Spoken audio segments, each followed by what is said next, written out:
Hello friends, তো welcome সবাইকে আমার চ্যানেলে। এখন বাজে সময় সকাল 6টা। তো আমি সকাল সকাল উঠে পড়েছি। উঠে প্রথমে ব্রাশ করে মুখ চোখ ধুয়ে নিলাম, এরপর চলে এসেছি আমার রুমে। আসার পর ঘরটা একটু পরিষ্কার করে নিচ্ছি। আর আমার বোনও সকাল সকাল উঠে পড়েছে, তো আমার বোন বাসন মাজছে। আর আমি তোমাদেরকে বাসন মাজা দেখাইনি, কারণ বোনও একটু লজ্জা পায় সেই জন্য। আর এদিকে দেখছিলাম বাবা আর ভাই কাজ করছে।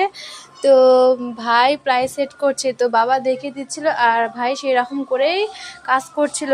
আর আজকে শুক্রবার, তো আজকে ছিল মায়ের ভ্যাকসিনের ডেট। তো আমি তো 6 মাস কোর্স করেছি, তো আমি মোটামুটি পারি। তো মাকে দিয়ে প্রথম শুরু করছি। তো দেখো, যদি কিছু ভুল হয় তো কমেন্ট করে বলো। তো ভিডিওটা এখান থেকেই